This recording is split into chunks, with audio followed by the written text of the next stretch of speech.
Record. What's up, Internet? What's up, St. Lucia? How you guys doing? Welcome to video number 2 for the day. I hope your day is going well so far, and all the best to the rest of it. In this video, we're going to be asking, is the SLMDA president anti-science? I mean, being that she is a medical doctor, because they have issued a statement directed to the Honorable, Dr. Honorable Ernest Hillel, the Deputy Prime Minister, Minister for Tourism, Investment, Creative Industries, Culture and Information. That was a mouthful. So we're going to see through this if the SLMDA is actually anti-science. Okay, that didn't work again. Anyways, let's do this. So we're going to move over here. And first off, we're going to take a look at a letter directed from the St. Lucia Medical and Dental Association to the, again, Dr. Ernest Hillel, Deputy Prime Minister, Minister for Tourism, Minister for Investment, Minister for Creative Industries, Minister for Cultural Information. Let's just read this really quickly here. Dear Minister, we, the executive and members of the St. Lucia Medical and Dental Association would like to state our opposition to the concept of open, unvaxxed carnival activities. We fully understand the importance of balance and returning to some semblance of normalcy. We acknowledge the complexities of the lives and livelihoods conundrum and the economic impact of carnival, but we are duty-bound to safeguard the health and well-being of the citizens of this country.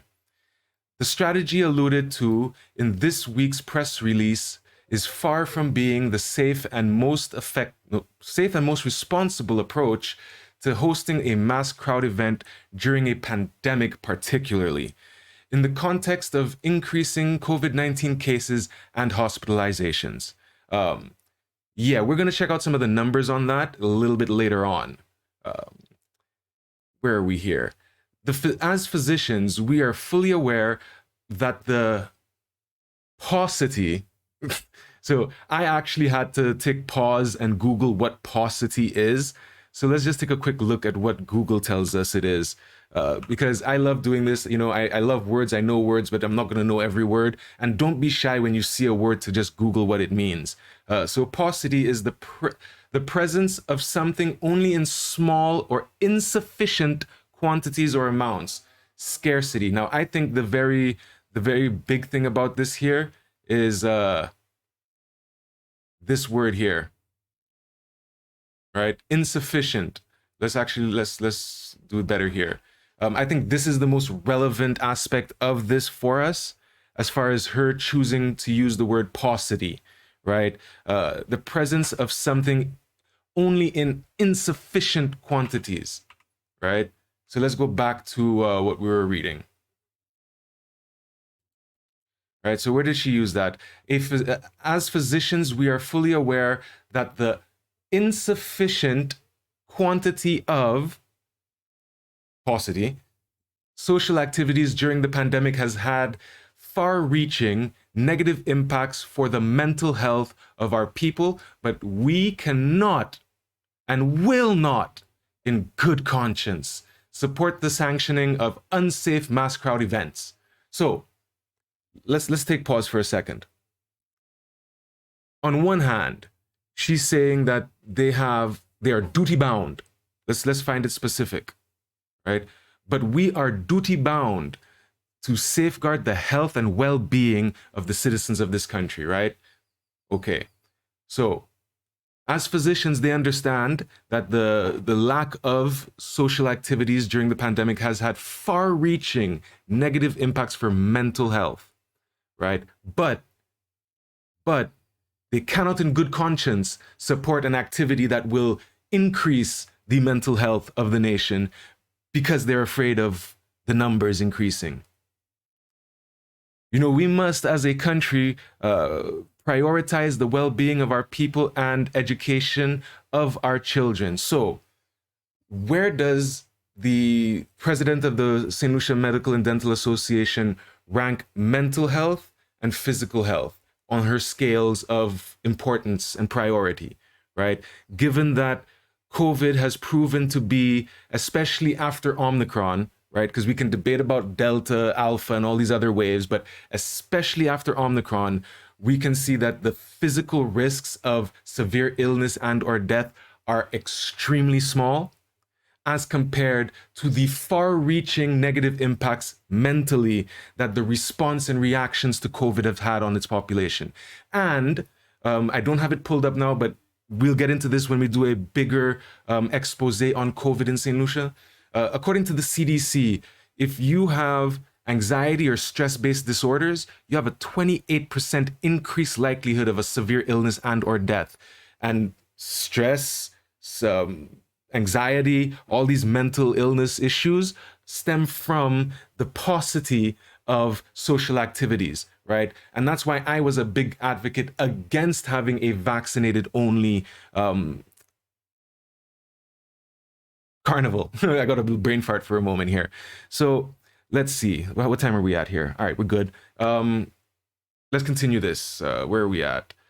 This move will undoubtedly sound the death knell, however, yet death knell of the vaccination campaign, which has been exceedingly sluggish.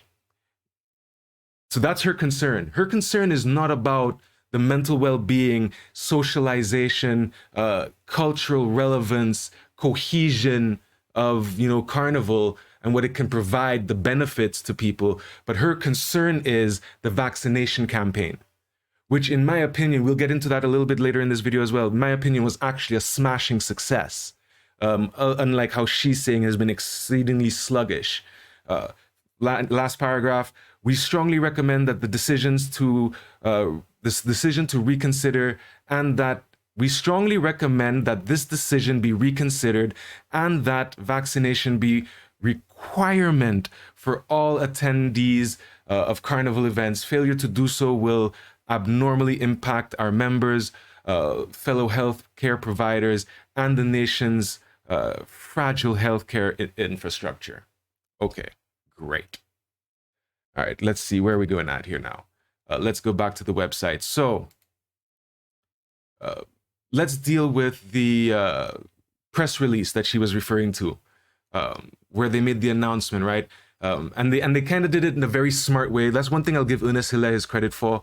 Though I may disagree with him on many issues, just similar to Shasna, he's a very good marketing person, very good spin doctor. So instead of making a specific declaration of this will be an unvaxxed carnival, like unvaccinated people can come, he buried the lead in a story about incentives. So the incentives will assist. So where's the headline here? Government of St. Lucia approves special incentives for carnival stakeholders, right? That's not the lead of this story. The lead of this story is that it's going to be unvaccinated are welcome. But they buried the lead in incentives.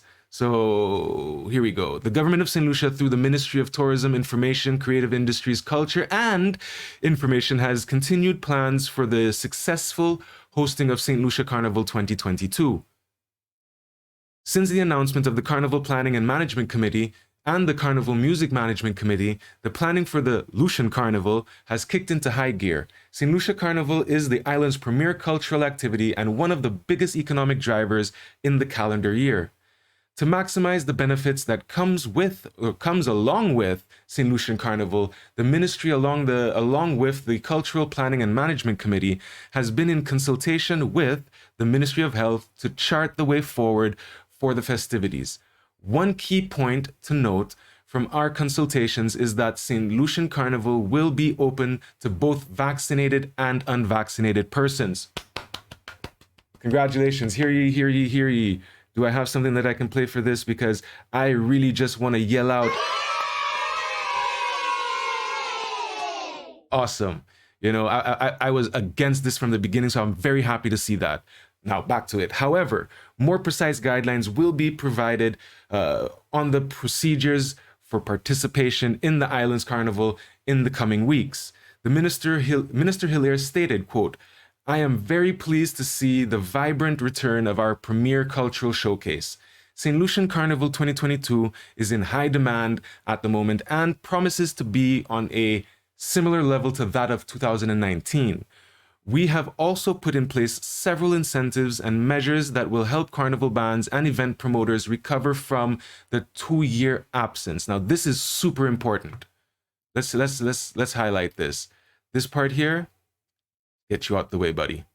This part here, let's see here. Let's take it from here. Measures that will help carnival bands and event promoters recover from the 2-year absence, right? Big one here, big one here. Recover, people, recover. 2-year absence. That's what's really behind the government and minister having a change of heart. Because if you remember, Unisele was all gung-ho behind Vax Mass, and being his marketing mind and his promotional way of looking at things, it was very much Vax Mass, Vax Mass, Vax Mass. He was gung-ho for it. But then they started to realize the amount of unvaccinated people out there whom are the prime target market for Carnival to begin with, because we'll deal with this towards in the tail end of the video as well, but the group that's really vaccinated in St. Lucia isn't the group that's going to be going to Carnival, right? The group that is unvaccinated in St. Lucia are the ones that's the backbone of Carnival. So in their consultations with the bands, they were pretty much flat out most likely told by the organizers, yo, all of my people want to come, but they ain't down for this the Vax Mass stuff, right? And we need it. We've been out of business for 2 years. We can't just, it's like restaurants, right? Trying to tell restaurants you can only have vaccinated people come in when the primary, market share of who they depend on are unvaccinated, right? So you're telling the business to open, but tie your hands behind your back, right? The Minister of Tourism incentives, let's get rid of this. Creative industries, blah, blah, blah, blah, blah, blah, blah, blah. Local event promoters highlighted that there will be no new land events on the calendar of events for Carnival Week, July 7th to July 20th. This is in an effort to reduce the risk associated with COVID-19 pandemic and to put less pressure on the logistics and personnel from relevant government agencies. Now, I don't understand what they mean by no new land events. New being the optimal word here. Does that mean that they will only be having what was the traditional land events, that nothing additional from what had transpired before is going to happen? Or if they mean just no land event, I don't understand what that means. I'd like clarification on that. And that could be what the president of the SLMDA was referring to with that the measures are insufficient. In considering the needs to recover the sector from the 2-year hiatus, the cabinet has approved the following incentives for event promotions, carnival bands, who have been endorsed by the Ministry of Tourism. Incentives, blah blah blah blah blah blah blah blah blah blah blah blah blah blah. 100% waiver on corporate tax for the income year. 100% waiver of import duties. 100% waiver of customs fees. Man, 100% exemption from withholding tax. So they're pretty much giving them like, yo, everything we used to be dipping in your pockets for, y'all can keep that. But we're going to start extorting you again next season, but for now, y'all can keep that. You've been under pressure, so we're going to take our hands out your pockets. Anyways, that has nothing to do with COVID for me. So let's get to this here, which is an article from the USA Today. Now, it has its own level of propagandization in it, but we're still going to touch on it. What will COVID-19 look like this summer? Health experts say the virus won't be endemic yet. When we do our little breakdown, like a mini expose on COVID, we will highlight how it has already reached endemic. It should be classified as an endemic already. But anyways, the past 2 pandemic summers show a spike in COVID-19 cases, hospitalizations, and deaths. The past 2 COVID summers. But this season may be different. Though health experts expect cases to rise, they say the wave won't be as devastating as the previous 2 summers or the surge of the Omicron variant of coronavirus. Unlike the previous summers, most of the US population has some immunity against the coronavirus from vaccines, boosters, and previous infections. In my opinion, they should have put previous infections in front of vaccines and boosters because, as the science is proving, and this is why I labeled it, is she anti-science? natural infection has proven to be more robust, more reliable, more dependable, more effective than vaccinations and boosters. But that's too controversial of an opinion to hold, because they like to say that by saying that you're being anti-vax, when in my opinion, it's the strategy encompasses all of it, right? I'm not anti-vaccine whatsoever, but the way they go about it, they are undermining the effort by ignoring a very real component of it. And this goes to the CMO as well, because a couple of months ago, I asked her why, or do we count natural infections in herd immunity numbers? And she said, no, we don't. And we don't because it's not effective. It doesn't last long. That was inaccurate, incorrect, false, fake news, alternative facts, right? Because if we were really looking at it properly, we would be including natural infections, right? However, back to the article, immunity wanes and new variants could evade these precautionary remains. Now, immunity wanes in vaccines, not in the natural infections, not as much. Quote, I know we all want to be done with COVID, but I don't think it's done with us, said Dr. Jessica Jessman, Associate Professor of Medicine in Epidemiology and Senior Technical Director at Columbia University. What do the experts say this summer? Coronavirus trends in the spring gave experts clues about what to expect this summer. Cases plummeted after the Omicron surge in the winter, then plateaued and began to rise again slowly in the spring. A USA Today analysis of Johns Hopkins data shows the pace of cases doubled in April compared to the month prior, to about 45,000 cases per day. The average pace of deaths fell to 327 per day, about half of where it was at the end of March. The month ended with 17,288 COVID-19 patients in the hospital, not far above March's ending of 16,000. So you see, they're still trying to use case numbers to scare us into thinking that this is more than what it is. So let's go at our Lucian case numbers. And we're going to kind of wind down this clip. So what I've always found interesting is that they are free to put extra spaces to separate AstraZeneca from the Pfizer vaccine, to separate first dose from second dose. But when it comes to the more relevant number of the deaths, they only give you one death count number, but yet they're giving you another death count number for international, which is completely irrelevant to us. If they were to properly break down these numbers for us and show the number of deaths by age demographic, you would see a disproportionate amount, or a heavy amount leaning towards the elder segment, right? 50 and up, but more so 70 and up. That's where the highest percentage of deaths are, right? Now, if they were to give actual relevant information as to the vaccination numbers, you would see that those vaccination numbers are heavy in the same age bracket that corresponds with the people at the most risk, right? So is the CMO, is the president of the SLMDA anti-science? You know, you'll have to answer that question for yourself. You'll have to go through the scientific data yourself. But from what I have seen, from what I understand, her position on this fully vaccinated, like for the state to mandate vaccine uptake for carnival, is completely unscientific.